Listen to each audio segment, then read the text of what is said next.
하나님 말씀은 히브리서 11장 8절에서 10절 말씀까지 보겠습니다. 믿음으로 아브라함은 부르심을 받았을 때에 순종하여 장래의 유업으로 받을 땅에 나아갈새 갈바하지 못하고 나아갔으며, 믿음으로 그가 이방의 땅에 있는 것 같이 약속의 땅에 거류하여 동일한 약속을 유업으로 함께 받은 이삭과 야곱과 더불어 장막에 거하였으니, 이는 그가 하나님이 계획하시고 지으실 터가 있는 성을 바랐습니다. 아멘. 말씀 제목은 뒤틀려진 기독교입니다.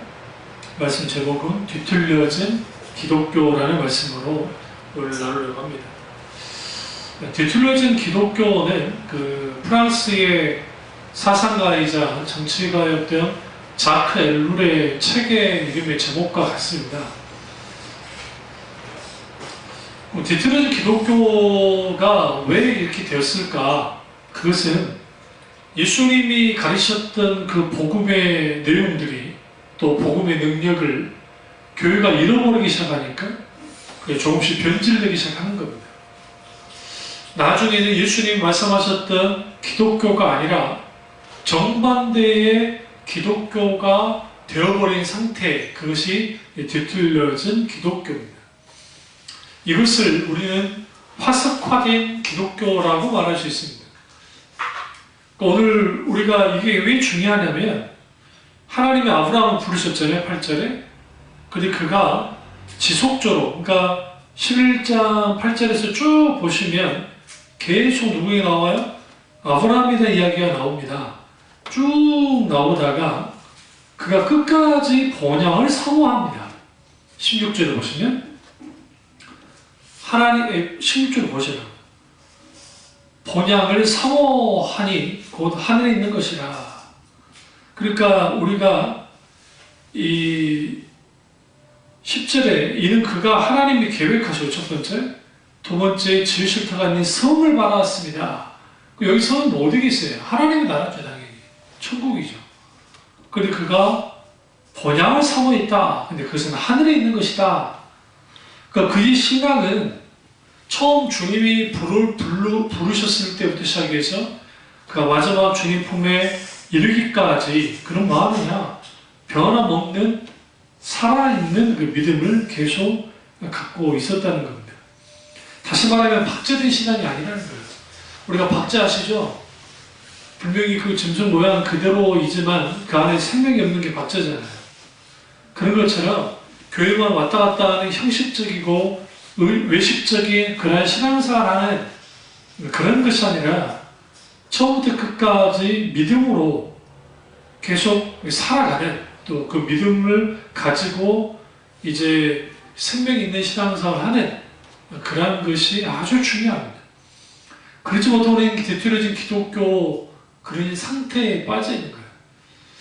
그러니까 오늘날의 교회가 아주 심각하게 어떤 오류를 갖고 있냐면, 과거에는 그나마 교회 안에서라도 뜨거웠고 또 열심히 있었단 말이에요. 근데 오늘날은 이제 교회 안에서도 뜨겁지 않고 열심도 사라져 버렸습니다. 먼저는 가지고 있던 믿음이에요.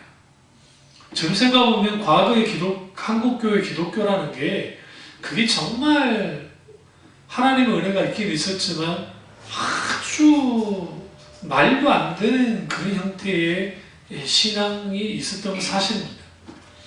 그 전에 설교를 계속 할 텐데, 오늘도 제가 오늘 오전부터 시작해서 쭉 또 오후에 계속 말씀을 준비를 했는데, 그게 결국은 짝퉁 하나님에 대해서 하나님 말씀을 준비했고요. 하나님을 짝퉁처럼 믿는 거예요. 그 금송아지 사건을 가지고 쭉 한번 제가 한번 다뤘습니다. 그리고 또 하나는 우리가 하나님을 믿는다고 해서 많은 경우에 내가 원하는 하나님, 그러니까 만들어낸 신으로서의 하나님을 믿는 잘못된 형태의 신앙에 대해서 쭉 한번 이제 다루기 시작했습니다. 그럼 기독신앙이 왜 뒤틀려 버리느냐? 화석화되느냐? 왜 박제 같은 생명 없는 기독교가 되어버리냐? 그 이유는 다른 거 없어요. 첫째, 복음의 능력을 잃었기 때문에. 생명은 복음에 깃들어요. 예수 그리스도의 십자가 복음에만 생명이 깃들어 있기 때문에 복음이 뒤로 밀려나면 뭐 하게 돼요? 당연히 모든 신앙은 식어져 버리고 모든 신앙은 아주 종교화되어 버리고 그러니까 뒤틀리는 거예요. 이번에 정광훈이라는 그 목사라고도 하기도 참 애매한 분인데 그분이 어쨌든 공개석상에서 하나님에 대해서 이렇게 말했단 말이에요. 그분의 100번째가 뒤로 양보를 해도 하나님에 대하여 그렇게 친하니까 그렇게 말할 수 있는가? 그분에게 묻고 싶은 게 그분이 믿고 있는 하나님은 도대체 어떤 분이세요? 우리가 막 해도 되는 하나님입니까? 그분을 신학적으로 표현하면 내주하신 하나님, 그러니까 친한 하나님에 대해서는 뭐 가능합시다. 근데 하나님은 제가 예전에 말씀드렸지만 초월적인 하나님, 크고 강대하시고 완전하신 하나님, 거룩하신 하나님. 그 하나님 무슨 어디에 있어요 도대체? 왜 그런 자기 오류에 빠져버리냐면 소위 말하는 그 하나님을 믿는다고 하는 거, 내가 주의 종이라는 거, 내가 기름부음을 받았다는 거, 그게 뭐예요 도대체?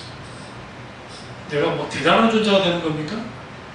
우리 대단한 존재죠. 예수 그리스도를 믿으면 하나님의 자녀가 되고 왕같은 족속이요 진정한 하나님의 나라가 되니까 진정한 귀한 존재가 되는 것은 사실이지만 그럼에도 불구하고 하나님과의 관계에서 크게 나올 수 없어요.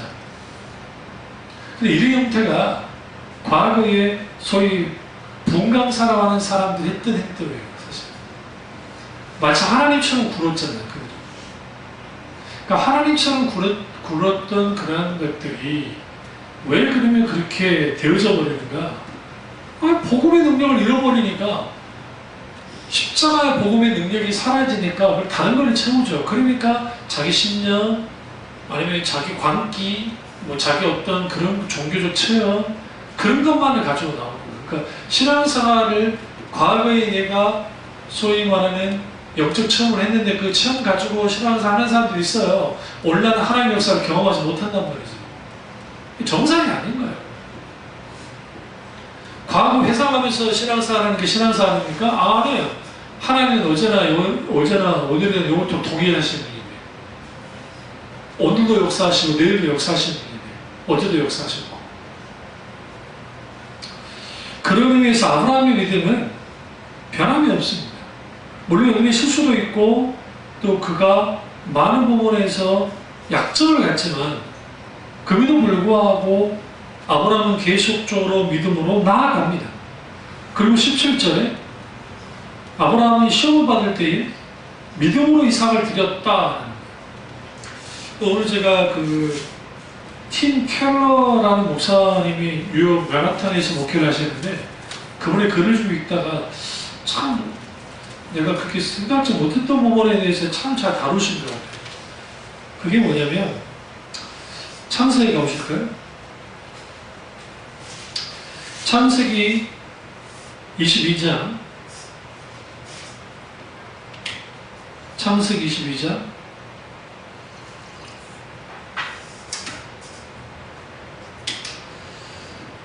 보시면 그 2절을 보시면 여호와께서 이르시되 내 아들 내 사랑하는 독자 이삭을 데리고 모리아 땅으로 가서 내가 너에게 일러준 한 산 거기서 그를 번제로 드리라.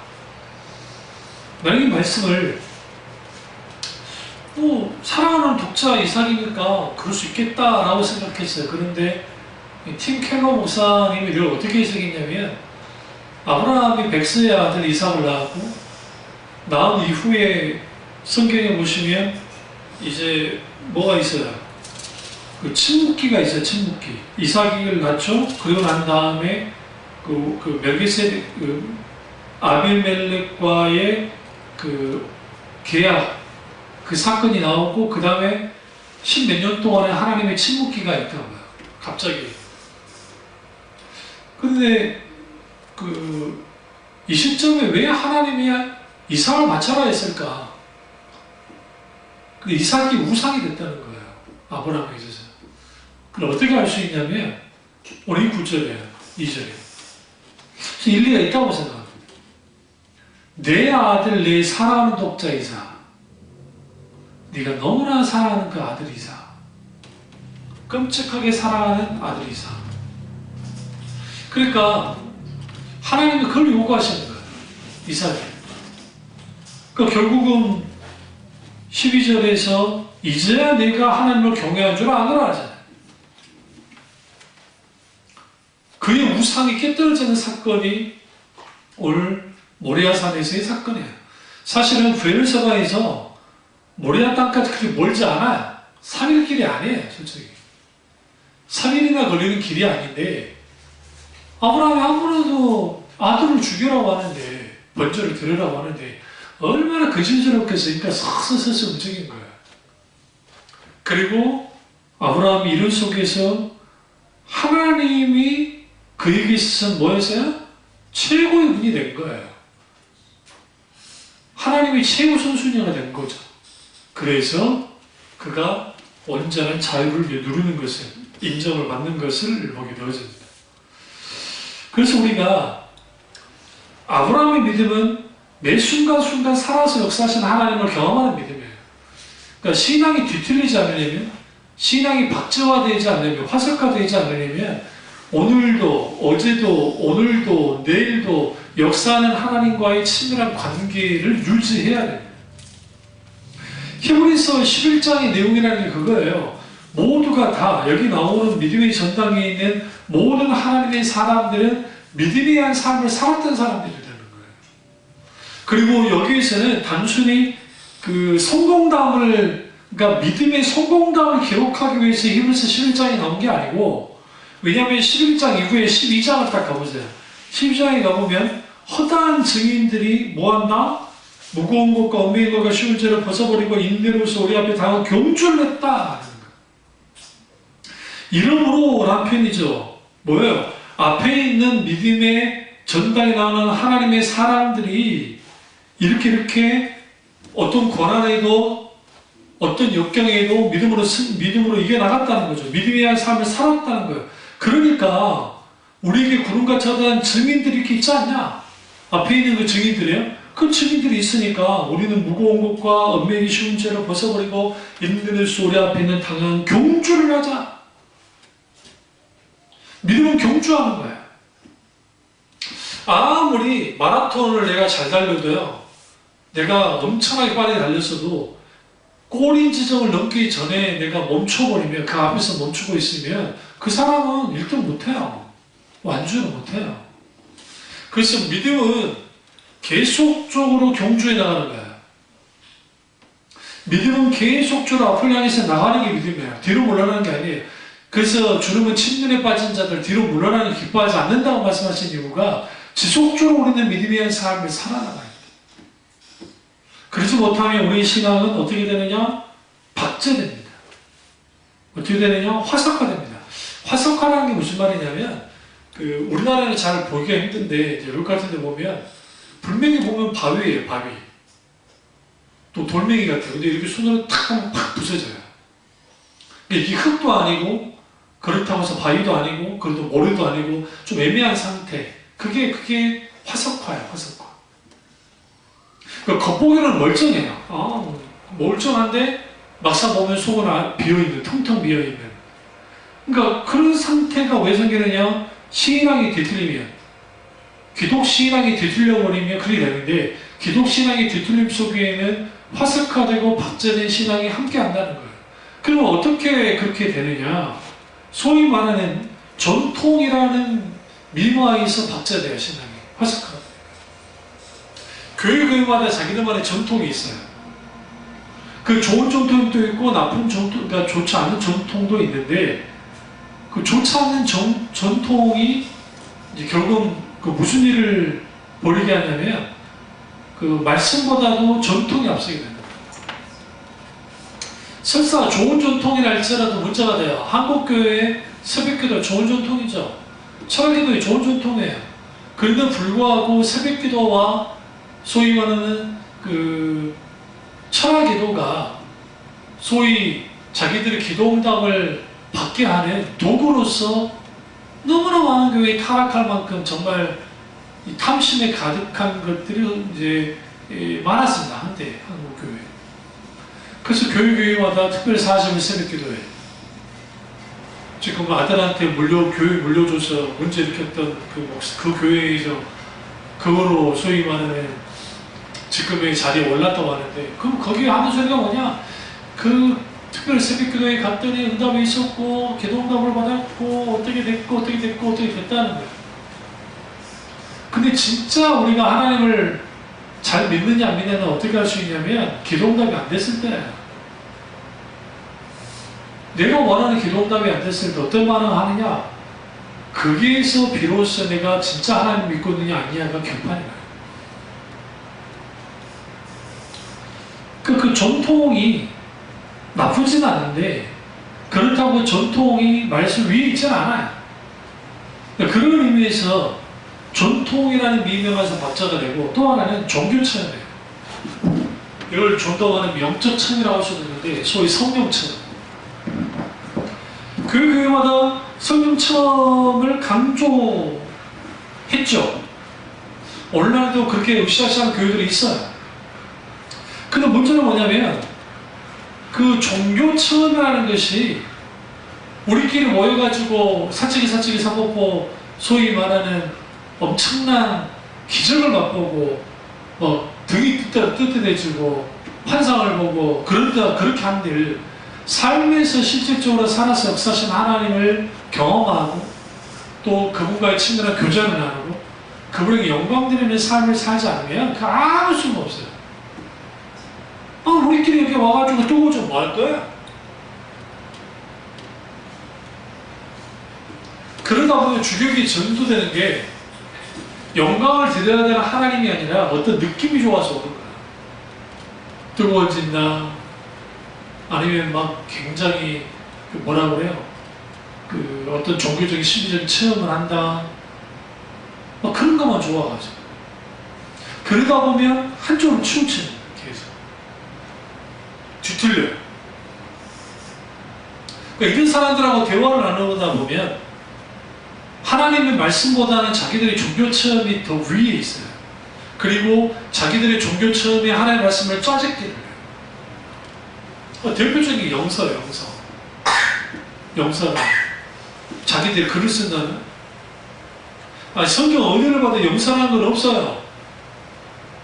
그러니까 다니엘서 가지고 메레메레 되게 우바르시 그거 가지고 무슨 영서에 대해서 말해. 그건 전혀 상관없어요. 그거는 성령께서 하나님의 성령을 통해서 보여주시는 것 뿐이에요. 그리고 그 메네메네 되게 우바르시라는 게 이게 아주 완전 이상한 고상 너나 그런 게 아니에요. 다니엘이 그것에 대해서 해석을 하죠. 하나님 은혜 가운데. 그러니까 우리가 종교적 체험을 통해서 신앙이 강화되는 건 사실이에요. 처음에는. 그런데 그러니까 기적이 우리 믿음을 생겨나게 하지 않아요. 착각하면 안 돼요. 믿음은 철저하게 하나님의 말씀에 대한 반응으로 나타나요. 그럼 로마서에서 믿음을 바른 실사를 보지 못하는 증거인데 히브리서에서 선진들이 이로써 증거를 얻었어요. 그러면 여기서 지금 그 히브리서 11장에 있는 이 모든 것들이 무엇에 대한 반응으로 나타나는 거예요. 그러니까 11장 3절에 이렇게 말하잖아요. 믿음으로 모든 세계가 하나님의 말씀으로 주어진 줄 우리가 안다. 그 말씀으로 주어졌다. 그 말씀은 뭐예요? 여기서 실제가 되는 말씀. 그런 믿음의 말씀이라 말하잖아요. 로마서 10장에서. 십자가의 복음, 하나님 나라의 복음. 그 하나님의 말씀이 믿음을 들으면서 들으면 그리스도의 말씀으로 말맞는데 그 그리스도의 말씀이 우리에게 믿음을 가져다 주게 하고, 그러면 기적이나 아니면 강력한 성령의 역사는 어떤 역할을 하는 것인가? 거기에서 강화시키는, 그러니까 믿음을 강화시키는 하나의 그 역할을 하긴 하지만, 근데 거기서 중요한 건 뭐냐면 하나님이 함께 하신 증표들이에요. 실제로. 그런 의미에서 종교적, 그래서 막 그러다 보니까 인위적인 것들을 해나가는 거예요. 미국에 아주 유명한 교회가 하나 있었는데 그 교회가 1998년인가 뭐 그래서 그때 갑자기 사라졌는데 그 이유가 강력한 성령의 역사가 있었어요. 그 교회. 기름 부어 가기고. 그 교회는 물세례를 줬는데 물세례를 주는데 세례 받다가 강력한 성령의 역사가 나타나가지고 거기에서 막 놀란 하나님의 역사가 많이 나타났단 말이에요. 그러다 보니까 이제 교회가 사람들이 몰려오기 시작했어요. 문제는 뭐냐면 그 보려고 소위 말하는 현상만을 추구하기 시작했던 거예요. 현상만을 추구하다 보니까 성령의 역사가 이제 오히려 더 방해되는 거예요. 이 비냐드 운동이 똑같았어요. 비냐드가 이단이 정죄받았고 또 비냐드가 왜 문제가 됐었냐면 운동이 그 이제 캐나다 토론토 그 에어포트 교회에서 그 존 윌버 목사님 말고 원래 거기가 비냐드긴 하지만 극단으로 갔을 때에 그들이 인위적으로 막 거울까 웃으면다고 일부러 웃고 막 이상한 짓을 했다 보니까 성령의 역사가 사라져버렸어요. 그러니까 그걸 뭐로 채우느냐? 집단 암시, 소위 말해 체면술, 인위적인 방법을 동원한 거예요. 사람들이 알죠. 그런 걸 하다 보면, 계속 하다 보면. 그러니까 거기 수만 명이 모였던 그게 지금 뭐 몇 명, 한 600명도 안 돼요. 지금까지 유지하기 이상할 정도로 하지만. 그 제가 말했던 그 미국에 있는 그 교회도 그냥 공중분해 됐어요. 그 왜 그러느냐? 종교적 체험, 소위 영적 체험은 중요하긴 한데, 근데 그것이 감정작용인가? 그러니까 그 신앙의 정사라는 책에서 또 조나단 에드워드 목사님 그 말을 잘 다뤘는데, 분명히 인간은 감정이 중요하다는 거예요. 그러니까 감정을 무시하지 않아. 그럼에도 불구하고 그 감정이 감정으로만 반응되어지면 인간은 황홀경에 쉽게 빠져요. 그러니까 분위기에서 그게 될 수 있어요. 그 사람의 그 앞에서 인도하는 사람의 쇼맨십에 의해서 그렇게 될 수도 있고. 그러니까 그걸 경계하신 거예요. 누가? 조나단 에드워드 목사님이. 한국 교회는 열광주의가 판을 쳤던 이유 중에 하나는 뭐냐면 분감사들이 분위기를 거우주시키기 위한 찬양들, 그 여러 장치를 통해 사람들에게 그렇게 했단 말이에요. 그리고 은혜 받았다 하면 뭔가 내가 막 많이 웃고 즐거워지고 기뻐지고 하면 그게 은혜 받은 거예요. 말씀에 부딪힘을 받아서 깨달으면 그런 게 아니라. 그러다 보니까 그 종교 체험이라고 하는 것이 아주 강렬하게 하는데, 여기는 이제 그 에든 토조 목사님이 이 부분을 잘 말씀하셨는데, 아무리 그런 게 있어도요, 사람은 금방 실증을 느껴요. 그러니까 더 강한 자극이 필요해요. 마치 마약쟁이가 처음에는 살짝만, 조그만 것만 해도 괜찮다가 더 크게, 더 많아야 약물의 효과가 있는 것처럼, 이 소위 말하는 광신이라든지 신비주의라든지 이런 것들은 처음에는 이 정도면 됐는데 더 큰 게 돼요. 그러니까 자꾸 뻥튀기를 하는 거예요. 그래서 자기들이 소식자 같은 데에다가 이단들도 그렇고 이 사람들이 여기다 막 글을 싸게 막 간증이 자기서 써가지고 막 해놓고 사람들이 그걸 보고 막 은혜를 만든 거야. 이런 기적의 역사가 있었구나. 나도 그런 기적의 주인공이 되고 싶다. 또 이렇게 강조하죠. 당신들이 왜 기적을 체험하지 못했냐? 믿음이 없기 때문이다. 믿어라. 믿음의 기적이 일어난다 하면서 믿음을 강조하고 헌신을 강조하고 당연히 헌금도 강조하고 모두 강조하고 하는 거죠. 그러다 안 되면 당신들의 믿음이 없어요. 아주 쉽죠. 그러니까 이게 이단들 하는 짓이고 또 잘못된 은사주의자들 하는 짓인데, 근데 이런 종교적 체험들이 소위 아주 귀하긴 하지만 그 체험이 절대적이지 않아요. 최고의 영적 체험은 하나님을 인격적으로 만나는 거예요. 그 인격적으로 어떻게 만나요? 하나님의 말씀요. 66권의 하나님의 말씀 가운데에서 인격적으로 하나님을 만나야 돼요. 기도할 때에 내가 기도를 한다고 하지 하나님께? 그 기도함 속에서 내가 주 하나님 음성을 듣는데 더 신경 쓰셔야 돼요. 아바의 기도라는 책, 사김의 기도라는 책, 이런 책들을 다 보시면 그 레르크의 목사님 책의 아바의 기도라는 책에 잘 말하는 거예요. 왜냐하면 기도의 큰 핵심은 하나님과의 대화다. 그 말로. 그냥 대화가 아니라 친밀하게 이야기를 나누는 거다. 그게 기도의 핵심이라는 거예요. 친밀한 교제를 나눔을 통해서 아버지 우주가 뜻을 알고 내 우주들이 내려지는 거예요. 내 뜻이 내려지는 거예요. 예수님이 그 게네사렛 겟세마네 동산에서 기도하실 때에 나의 본대로 마시고 아버지의 뜻대로 해달라는 그 기도처럼 내 뜻이 내려지는 그런 것들이 자꾸자꾸 생길 때 우리는 하나님의 뜻 안에서 기도해요. 주기도 보세요. 아버지의 뜻이 하늘에서 이루어진 것 같이 이 땅에서도 이루어지기 원한다고 주님이 가르쳤잖아요. 그럼 당연히 하나님의 뜻이 이 땅에 이루어지는 곳으로 기도를 해야 되는데 우리는 우리 뜻을 관철시키려고 해요. 그러다 보니까 무슨 일이 벌어지냐면 그러다 보니까 거기에 수많은 이 소위 말하는 그 종교적인 효과를 이제 발휘한다는 시기로 이 사람들을 이제 그 현혹하는 거예요. 어떤 사람이 일천번째 제단을 들었더니 기적이 일어났다더라. 금식기도 40일 했더니 기적이 나타났다더라. 뭘 어떻게 했더니 무슨 역사 나타났다더라. 뭐가 나타났다더라. 뭐가 나타났다는 거야. 사람들이 그것이 좋아. 그걸 따라가는 거예요. 현상을 따라가는 거예요. 근데 묻고 싶은 게 그 열매가 어떤 열매를 갖고 뭐냐고 어떤 열매? 이게 오늘날 이 종교 청원에서 박제화된 한국교회 수많은 교회가 뒤틀려 있어요. 그러니까 소위 은사가 많다고 하는 교회에 있는 교인들의 가장 큰 약점이 뭐냐면 일단 말씀에 서 있지 못하고 이런 말씀은 죄송합니다. 말씀에 대해서 무식해요. 왜 무식할 수밖에 없냐면 제대로 된 설교를 들어본 적이 없기 때문에 거기에 교리에서 설교를 들어봤겠어요. 그렇다고 해서 구속사적인 설교를 들어봤겠어요.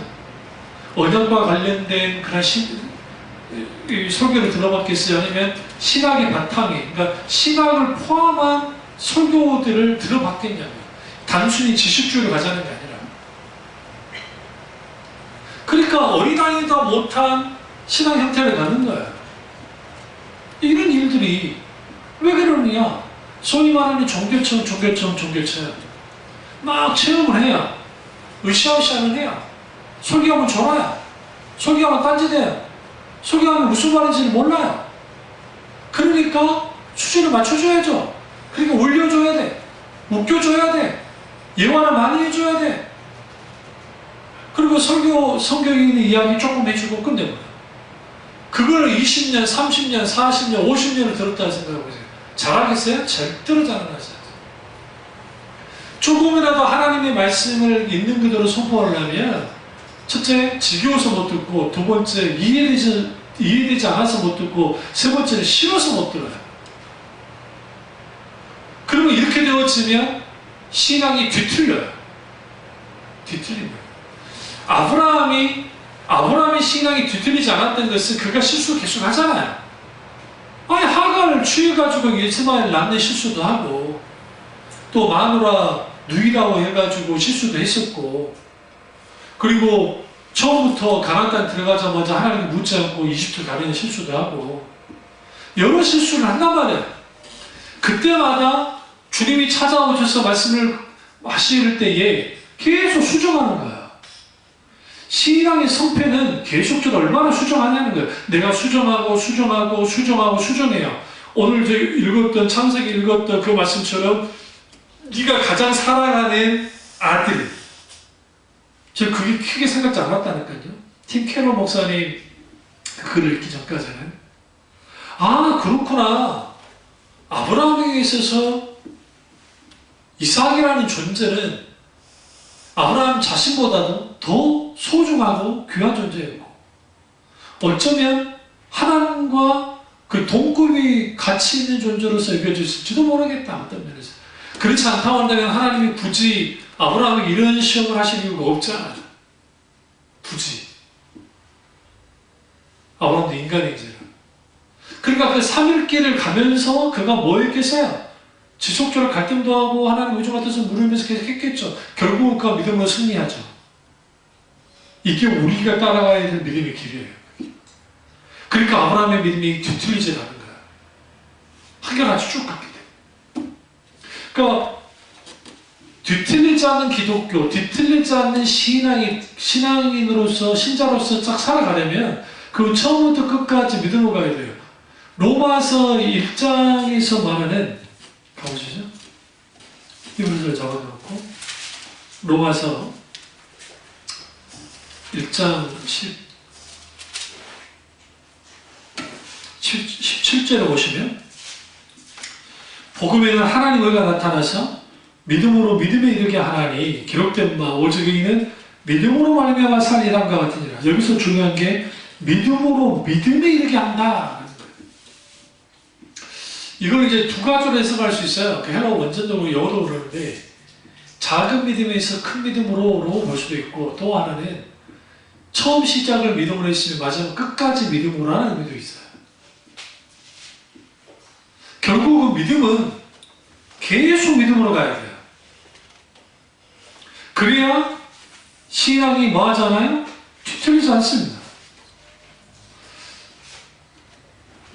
소위 종교청이라는 미명하에서, 혹은 전통이라는, 신앙 전통이라는 미명하에서 너무나 많은 교회의 신앙이 박제되고, 또 하나는 뭐냐면 소위 말하는 세속화야.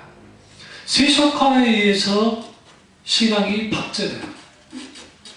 그러니까 서구 기독교가 결정적으로 그들이 세속화되어졌던, 그러니까 박제된 그 뒤틀려진 기독교가 될 수밖에 없었던 것은 카톨릭이 이미 그렇게 돼버렸으니까 마틴 루터 목사님을 중심으로 해서 어쨌든 개혁교, 개신교가 이제는 살아있는 진짜 그러한 그 초대교로에 돌아가는 그런 신앙으로서 바뀌어졌단 말이에요.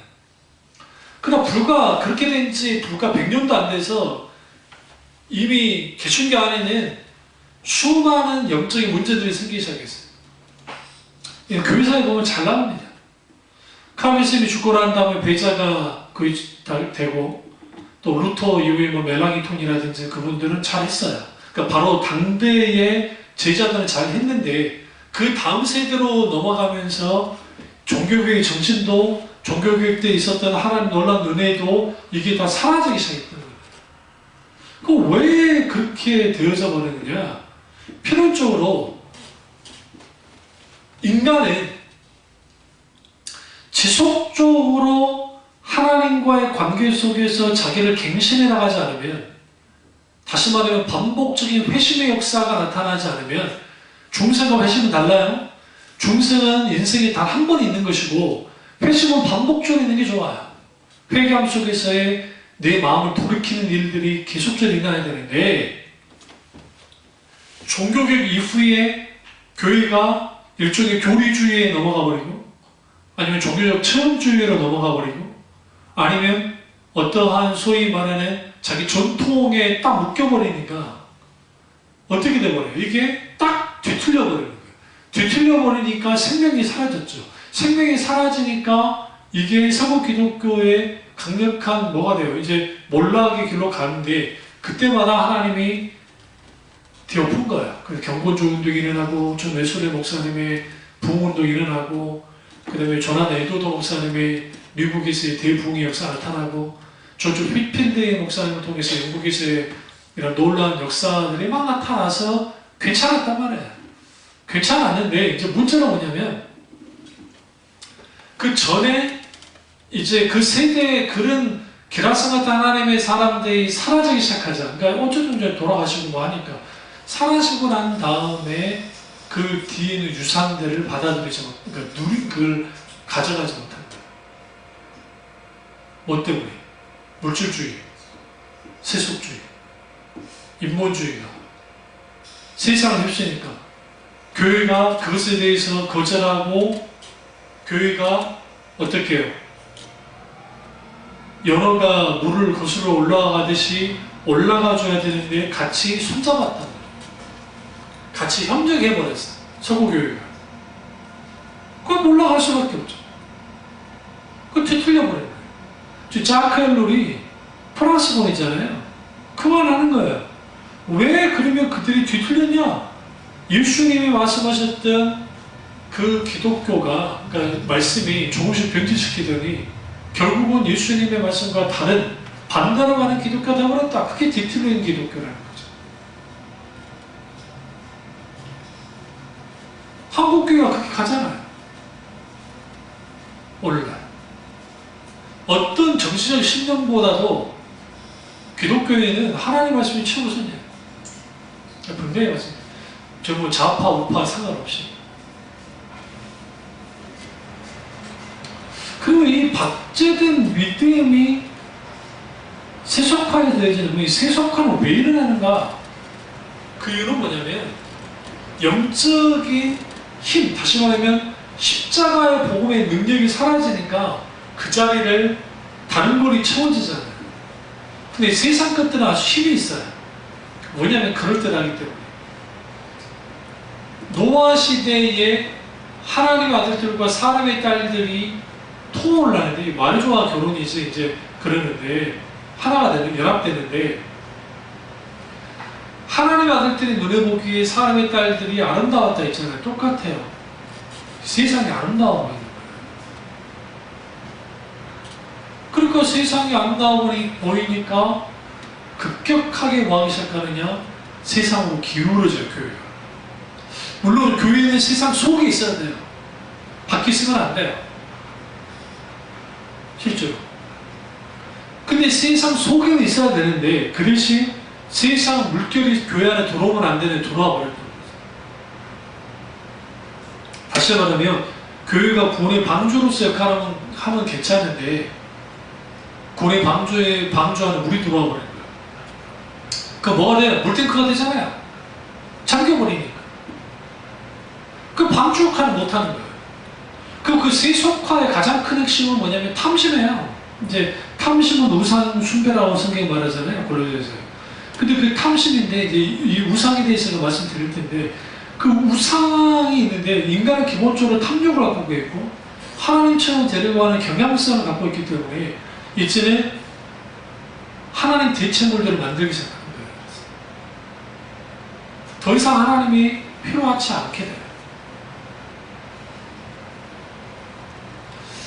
저 은퇴하신 연세대학교 그 철학과 교수님이 계시는데, 저 90 몇 세신데도 왕사 활동하시는데요. 그 교수님이 예전에 말씀드렸지만 믿는 크리스찬 아이들에게 물어봤어요. 어느 교회 다닙니까? 그분은 제자들한테도 반말 안 하십니까? 어느 교회 다니세요? 하면 20대 초반 아이들이 저 온돌교회 다닙니다. 뭐 사랑교회 다닙니다. 충경교회 다닙니다. 대학교에 다니는 애들은 초등학교 다니는 애들만 자신있게 말하는데, 어떤 친구 하나가 쭈뼛쭈뼛하길래 물었다는 거예요. 아니, 자네는 어느 교회 다니는 게 그런가? 아, 저요? 그냥 동네 교회 다닙니다. 자기 교회 이름도 말하지 마. 그 교수님이 씁쓸했잖아요. 그 동료교회를 다닌다라는 말이 뭘까? 굳이 그 친구가 뭐 할까봐 앞에서는 말하는 하진 않았지만 교수님 내는 결론은 그거예요. 아, 저는 그냥 그저 그런 교회 다녀요. 교회 평가는 숫자, 큰 건물, 그리고 담임 목사의 박사학위, 헌금 많은 거. 그러니까 그 교수님이 질문을 던지자 그게 교회인가? 교회는 믿는 자들의 모임이 교회예요. 에클레시아. 신자들의 모임. 세상 밖으로 불러낸 자들의 모임이 교회인데, 에크라는 게 바꾸는 뜻이에요. 레시아는 모이다. 이미 젊은 청년들이 이미 거기서 주눅 들어온다는 거예요. 왜? 세상이 제2 롯데월드 그거같이 크고 화려하고 잘 나가야 된다는 거죠. 그러니까 이번에 요 목사님 설교를 일대 사역관한테 설교를 쭉 듣다가 지금 팀 켈러 목사님 그걸 제가 알긴 알았는데 그런 글을 썼다고 생각하지는 않았거든요. 그래서 이제 일과 영성과 관련된 글을 좀 읽었어요.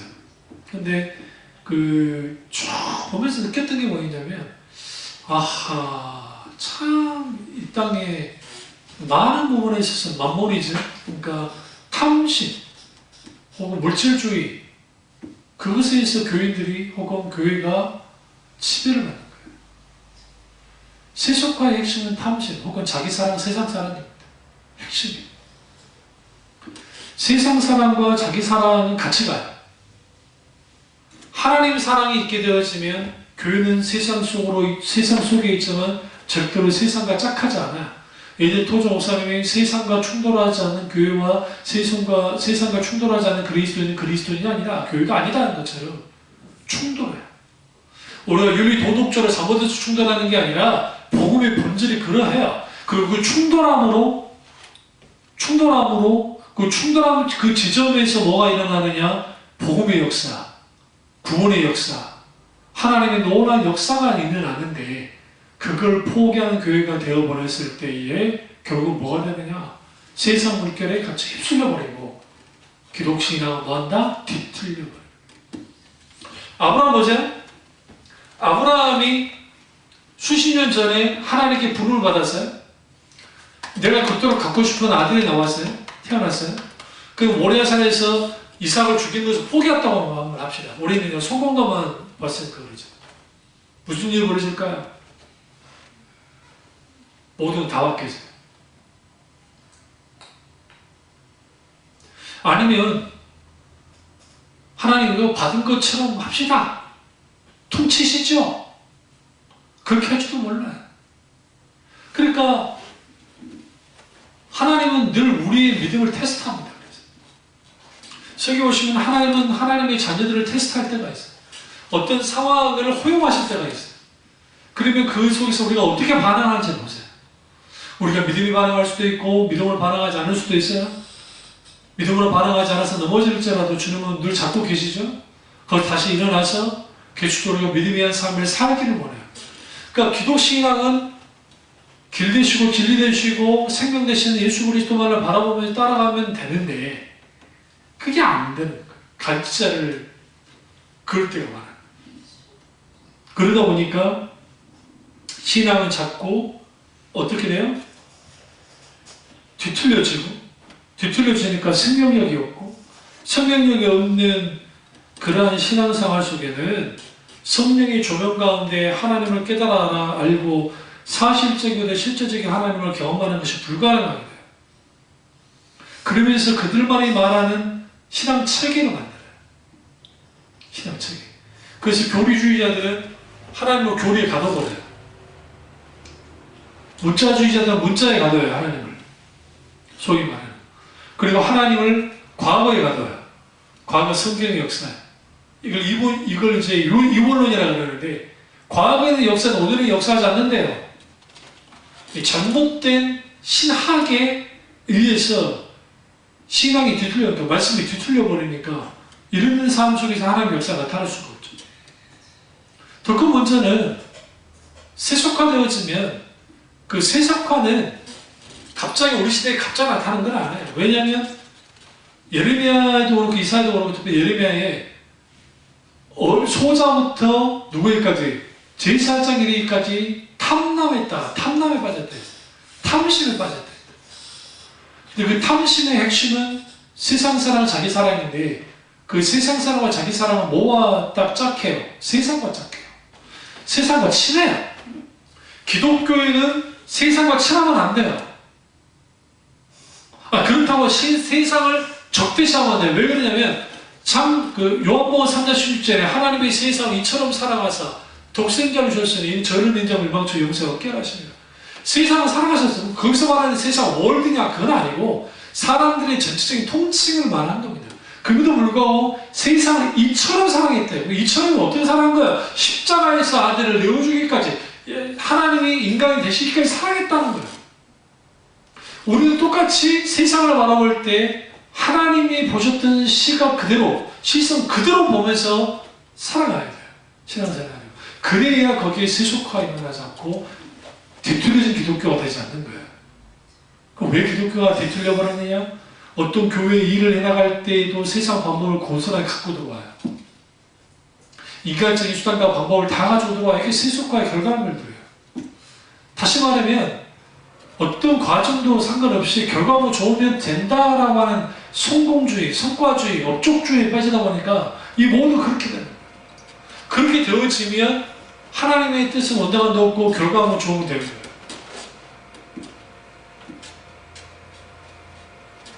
이게 문제가 되죠. 모든 신앙 체계가 박제화되면, 신앙이 뒤틀려버리면 하나님의 생명이 떠나고, 하나님의 생명이 떠났다는 것은 그 믿음의 역동성을 잃어버렸다는 것이고, 여기로부터 문제가 생기는 거예요. 여기서 이제 하나의 질문을 하고 이제 다음에 또 설명하겠습니다만, 하나님을 길들일 수 있을까요?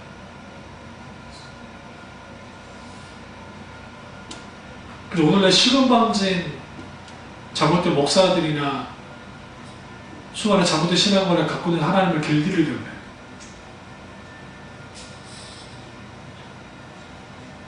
실제로 길들여 줄 수 있다고 생각해요. 한쪽은 공간을 협박식으로 하는 사람도 있고, 한쪽은 업적주의를 내세우는 거예요. 내가 하나님께 이렇게까지 했는데 하나님 안 하실 겁니까? 공로주의, 봉독주의, 뭔가 내가 하나님께 좋은 일을 해서 뭔가 얻어내려고 하는, 이게 샤머니즘과 다를 게 하나도 없는 그런 형태로 하나님께 나아가는 사람들. 또 한쪽은 애원하는 거예요. 하나님 한 번만 살려주십시오. 한 번만. 인자하신 하나님은 그런 자들에게 응답을 하실 때도 있겠죠. 왜? 광야 백성에게도 만나를 내리셨고 고기도 줬으니까. 그러나 그들의 영혼은 파리해졌잖아요. 피폐해졌잖아요. 박제돼 버렸잖아요. 뒤틀렸잖아요. 오늘날도 똑같아요. 하나님을 길들이려고. 어떻게 길들여요? 내가 원하는 대로 길들이려고. 왜? 하나님을 잘 길들여야 내가 원하는 때에 써먹을 수 있습니다. 하나님이 수단이 되어버린 거예요. 하나님이 수단이 되어버린 기독교, 당연히 일그러질 수밖에 없고 뒤틀어질 수밖에 없고, 뒤틀어진 기독교는 생명이 없습니다. 그럼 우리는 어떠하냐? 우리 신앙은 어떠하냐? 우리 스스로도 내 신앙을 점검해야 됩니다. 뒤틀린 기독교가 아니라 진리 위에 서 있는, 생명 위에 서 있는 그러한 기독 신앙을 가지시고, 이 세대에 저 빛과 소금의 역할을 감당하는 저와 여러분 되시기를 주님으로 축원합니다. 기도하겠습니다. 기도하실 때 이 말씀이 나의 말씀이자 우리